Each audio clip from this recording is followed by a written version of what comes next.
and welcome back to my channel. My name is Hannah. This is Jar of Fireflies, and here I make videos all about my life as an Orthodox Jewish homeschooling mother of 3. And today we will be talking about what happened on Yom Kippur this year.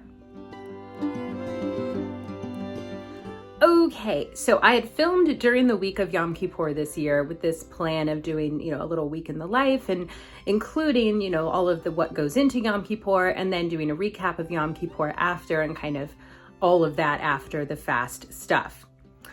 However, as I said in that video, Yom Kippur did not go as planned. And yes, I was visibly upset in that video.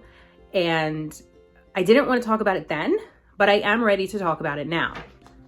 I took my time to talk about this for a few reasons. One is that it is deeply personal, and I wanted it to not be so raw when I talked about it because it is very sad and I did not want to cry on camera. I wanted to wait till there was a little bit more space between then and filming, just so that it wouldn't be quite so raw.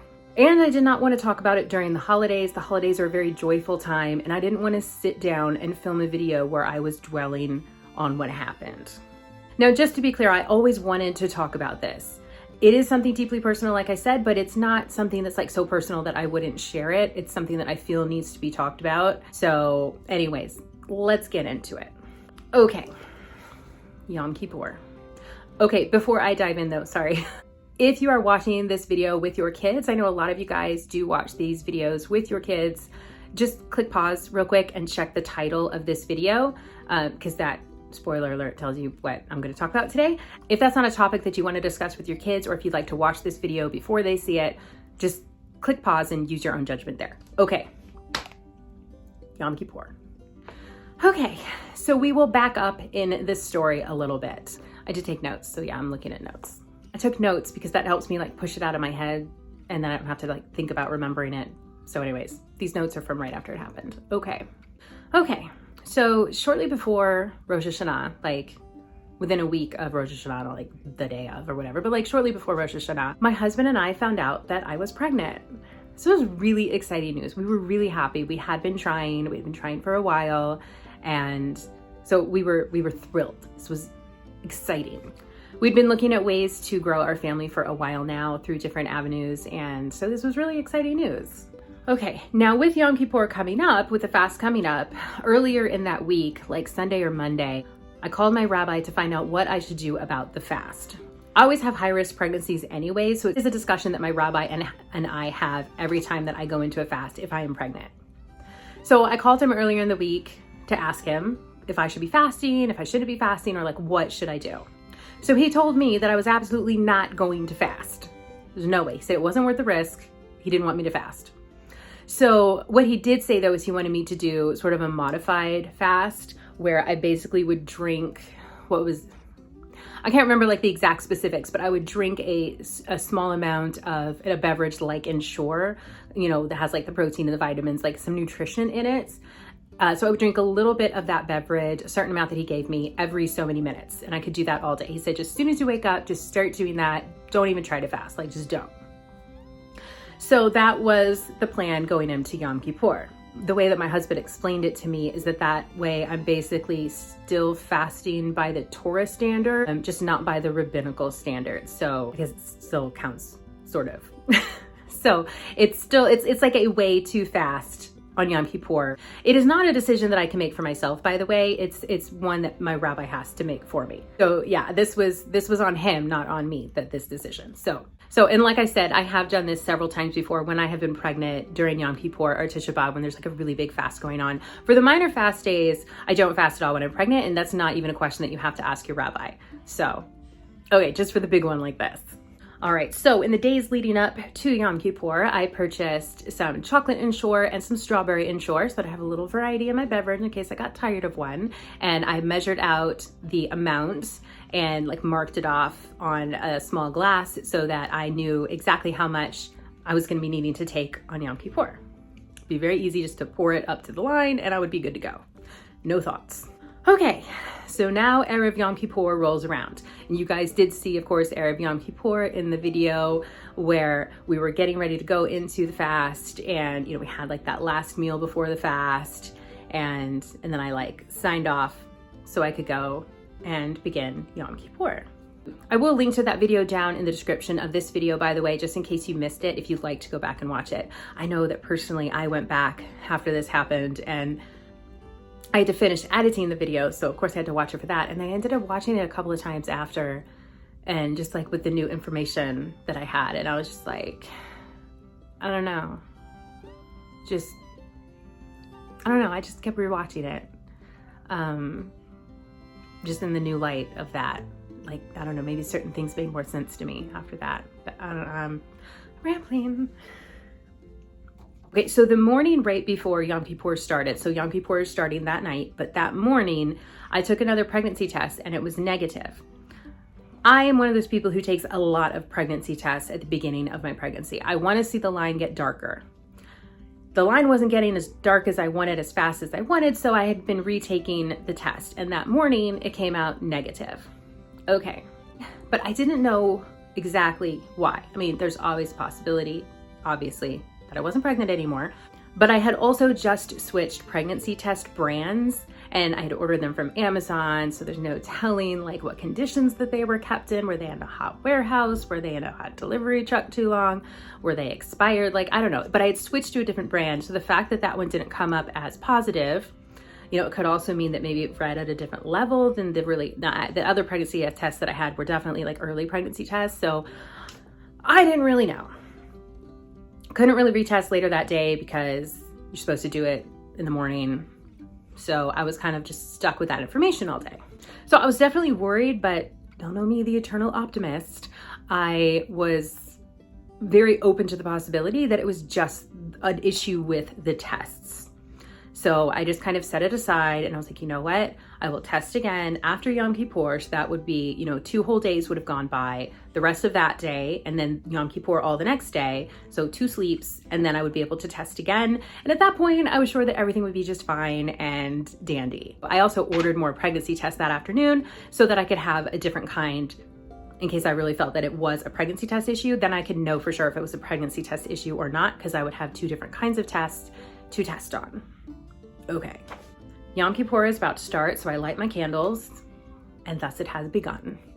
So I'm feeling fine, and everything is good. The kids and I are just kind of playing and hanging out and doing a little reading and playing, and everything is fine. And my husband has gone to services. The services on Yom Kippur evening are very long. I knew that they would be very long, so the plan was to get everybody to bed at a reasonable-ish hour, probably around 9:30 or so, and then when my husband would come home later, we would all be asleep. So at around 8 o'clock or so, I go ahead and just start getting the kids ready for bed. That's kind of a normal evening routine-ish thing for us, is to start getting the kids ready for bed there in the evening, you know, around 8:30 or so. And then eventually they're all ready, and then they're at least ready to go in when they feel like it. All right, so I'm also starting to get tired. It has been a long day. It's been a long week, and you know, the holidays in general can be very exhausting. So I started getting ready for bed also at this point, and when I went into the restroom before I was going to go to bed, that's when I noticed some blood. So I kind of put a pause on bedtime and just told the kids to stop getting ready for bed. They didn't think anything of it, and waited a few minutes, went and checked again, and there was more blood. So at this point, I'm kind of just like, what do I do? You know, I have dealt with miscarriage multiple times in the past. Every single one of them has been very different, and this one, of course, was no exception. At this point, though, I was very sure that I was having a miscarriage with the negative pregnancy test there in the morning and everything, and then the blood now. I didn't feel that I should try just putting myself on bed rest and pushing fluids or something like that. Like, I knew what was going on at this point. So I told the kids to stop getting ready for bed and to get ready to go out. I told them that we were gonna go and meet my husband, their Abba, their dad, at shul, and that we would walk him home. Kids were thrilled. They love going to shul. They love walking my husband home from services if we just go for that. So they were very excited. So they all got ready, shoes and socks and all that jazz instead of pajamas, and we decided to go to shul. My real reason for going to shul is another word for synagogue, by the way. So our real reason for going there was that I wanted to speak with our shul rabbi. My rabbi is not my shul rabbi, by the way. So I couldn't talk to my rabbi because on Yom Kippur we don't do phones. So if that's ever something where I need to ask a rabbi a question and it's on a holiday or something like that, then I go to our shul rabbi, who's very knowledgeable. I trust him completely, and he's perfectly wonderful for answering questions for anybody. But just for me personally, I generally go to my rabbi first and then to our shul rabbi, who is awesome. But I wanted to walk to services so that I could speak with him and find out if I should still do that modified fast or if at this point I should just do regular fasting, basically. Because at this point I was quite convinced that I was no longer pregnant, and if the reason for the modified fast was because I was pregnant, you know, does that mean that I still fast or not? You don't want to mess with fasting on Yom Kippur. It is a big deal to fast on Yom Kippur. So yeah, I do not mess with that stuff. I take the fasting very seriously.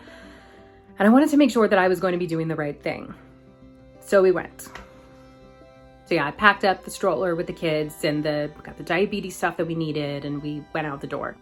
It was hard to be like that cheerful, you know, come on guys, let's go, get your stuff. We're gonna go walk home from shul. You know, when I was so upset like that. So once we were walking and it was dark out, I was, you know, could cry a little bit and the kids didn't really notice, but then they would talk to me and I'd be like, yeah. And I really did not feel like that. So when we arrived at the synagogue, there were still services, they were still going on. That was fine. So I was glad that I didn't miss the rabbi or anything like that. There were some kids playing in another room, and my friend's daughter was in there, and she was more than happy to play with my kids as well. She's a little bit older. And so I went into the sanctuary and sat down and just listened. I had already done what davening I wanted to do that evening, so I just sat there and I just listened, kind of followed along the book a little bit. The songs on Yom Kippur are really beautiful, so that is nice to hear. I occasionally would go out to the lobby to check on the kids and just make sure that they were okay. They weren't in the lobby, they were in a different room off the lobby, but just to make sure that everything was fine. They were not, I don't know, driving this girl crazy or anything like that. And that was all good. And occasionally a kid would come in and sit with me, and that was fine. I didn't really like hanging out in the lobby though, because people kept wanting to come up and talk to me. And I was just not in the mood to talk to anybody.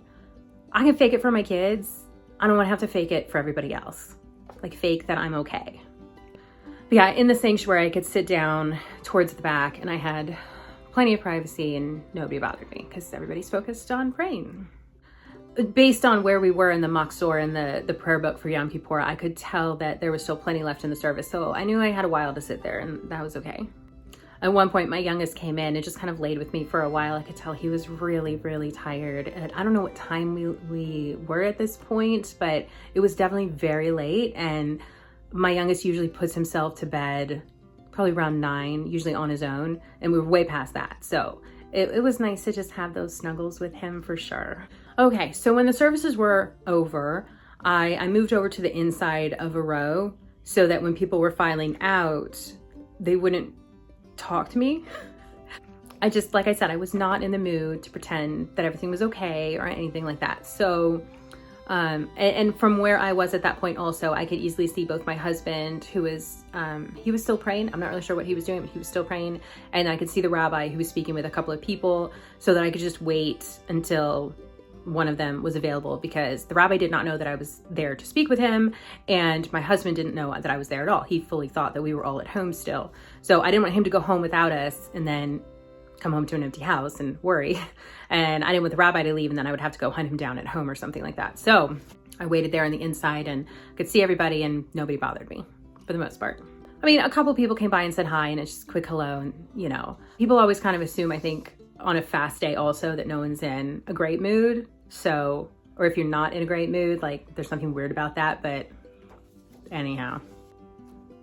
Now, of these people coming out, and like I said, a couple people would say hello and whatever, but when my rabbi's wife came by to say hello, because she's never seen me at a Yom Kippur evening service, because I'm always home with my kids.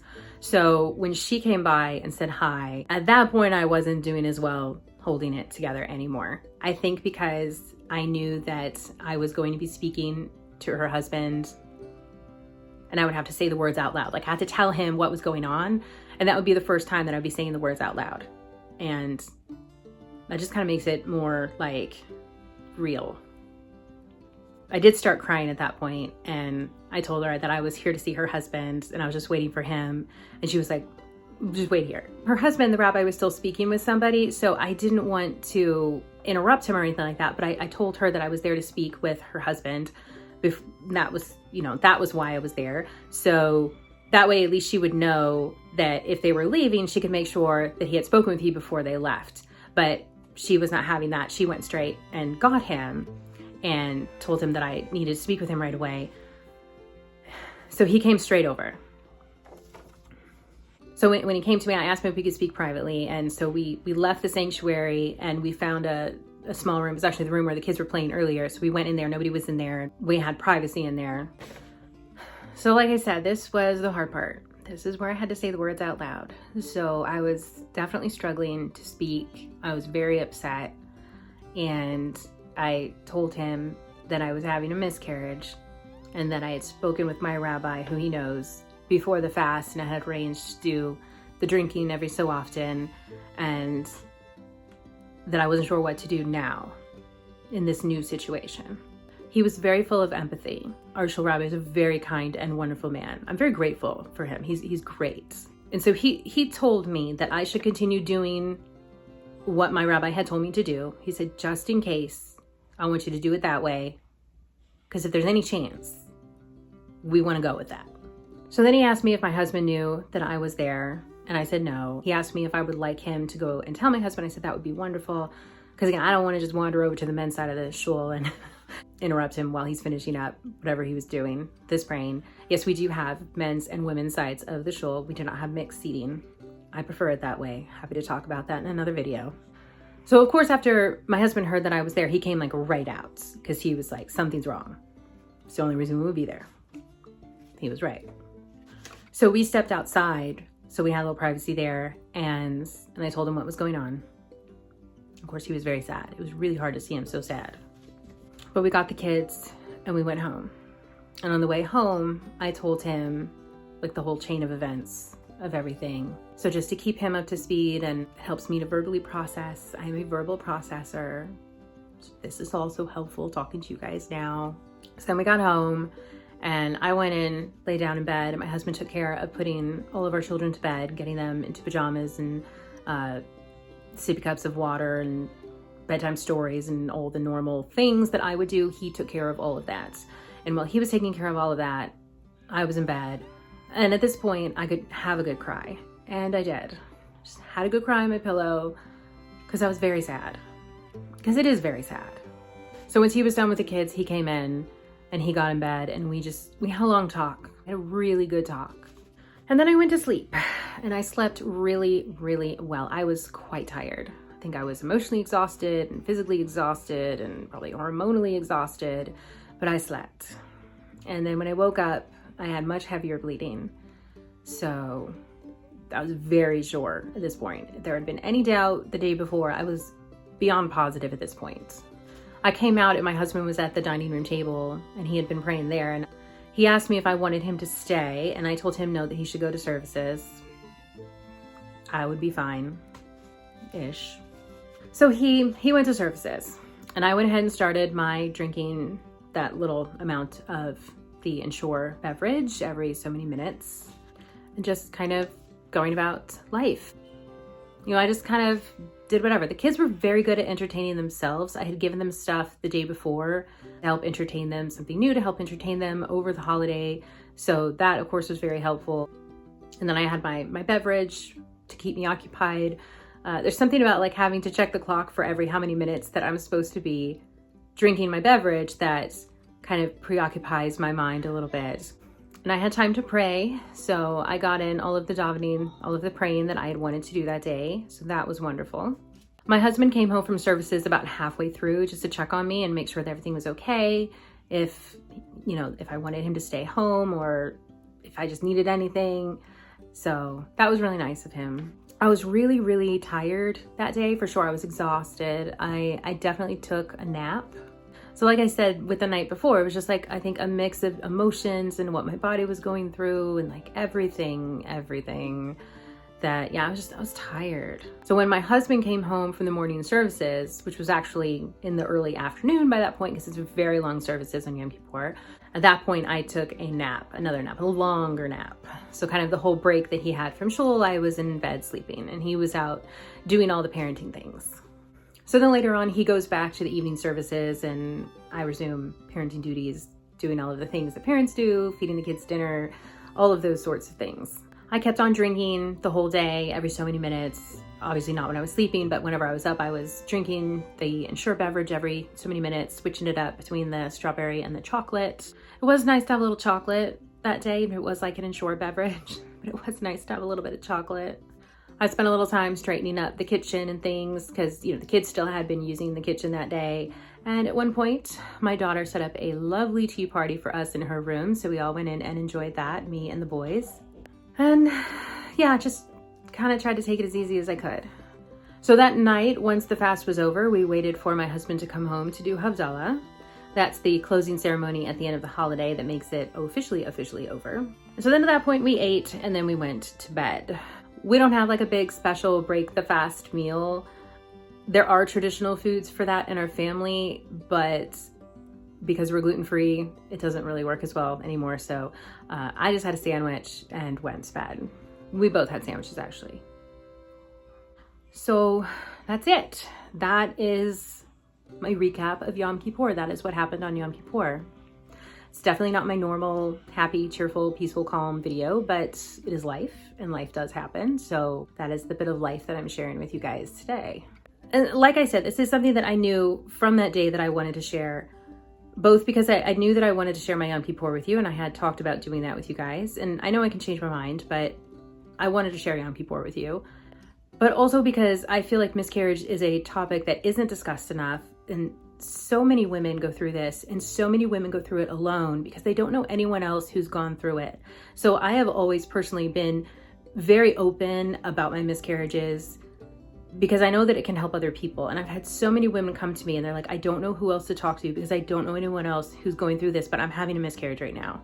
And then I get to be there for them and hug them and hold them and just not say the wrong thing. So many people say the wrong thing when you have a miscarriage. It can be very discouraging to go and try to speak with someone who then goes and says the wrong thing because it's never happened to them, and it just kind of makes things worse. So I'm always really open about it because we can help each other as women. We can help each other through these things if we know that someone else knows what we're going through. It shouldn't be a taboo subject. It's something that happens to so many women, and it's important that we help each other out through these times in the same way that we help each other through the happy things and the childbirth and things like that. Like, we have to help each other through the hard times also. Okay, so y'all know me, always the optimist. I want to share with you guys a few things that really gave me comfort through this. So this was a very early miscarriage. This was the earliest miscarriage that I have ever had. I was about 6 weeks pregnant, and none of mine have been that early. So because it was so early, it was a lot easier to go through because there just wasn't as much going on as my other miscarriages, which were much later. So it just, in general, it was a less traumatic miscarriage. The miscarriage that we had after my youngest, this was right at about 2 years ago, was a very traumatic miscarriage for me. I will not be speaking about that one. So yeah, this one, while still very sad, was just not as traumatic. So like, I looked at that as a positive, that it was easier to get through. But like, physically, it was a lot easier to get through, and that helps it emotionally be a little bit easier to get through. Okay, so another thing that I'm really grateful for is that it happened on Yom Kippur because I couldn't get on the internet and obsess over it because I would have. So that was really nice. And also because this was on Yom Kippur, this was a holiday where we don't have guests over. There's no meals, there's no food. So I didn't have to worry about people, which wouldn't have been a problem because I think this did happen on a day when we're having people over. I would just send food home with them and say, I'm sorry. Or I would just stay in my room the whole time and just let my husband deal with them. Nobody would ever think anything less of me for doing that. It's just, life happens, we know this. So, but it was nice not to have to deal with anything like that. And then finally, this child of mine never knew a moment without my warmth and without my love and without being surrounded by me. And I think that's a really beautiful thing. I literally held this child their entire life. Okay, so I am healing. I'm sad, but I'm healing, I'm grieving, but it's getting easier. I have reached out to several of my dear friends who have been amazing with helping me through this, and I'm very grateful for them. I'm very grateful for all of the support and love that I have from my family, from my friends, from you guys. So I have to tell you guys, one of the things that we say in Judaism is when someone asks you how you are, it's very common for us to answer with Baruch Hashem. And this kind of translates to, like, thank God. And so it kind of doesn't matter if there's something good in your life or bad in your life, you just respond with, thank God. It's like, how are you? Thank God. So it's like, how are you? Baruch Hashem, all the time. When I first was becoming religious, this was something that really annoyed me because I was like, no, I'm asking you how you are. I want to know how you are. But like, now I get it a little bit more. It's really grown on me, this phrase. It's very nice to just be thank God. So, we know that God is good. God is only good. And everything is from God. So everything must be good. It's just some good is unrevealed to us. We don't know why it's good yet. We don't know what's the good thing about it. So we can always say, Baruch Hashem. We're going to thank God for what we're going through, even if we don't know what the good thing is yet. And that was something that I was thinking about every time someone would ask me how I was during the holidays. And I would just, Baruch Hashem. Thank God for whatever it is. Okay, and that's where we're gonna close. So thank you all so much for watching. I really appreciate all of you guys. I appreciate your support and your patience with me, because y'all knew something went on and y'all knew that I didn't want to talk about it yet. So thank you all so much. I hope you're all having a wonderful day. I promise I am too. And we'll be back. The next video will be another fun Shabbat prep vlog. So we'll be back to normal after this one. But thank you all so much. And I will see you guys in my next upload.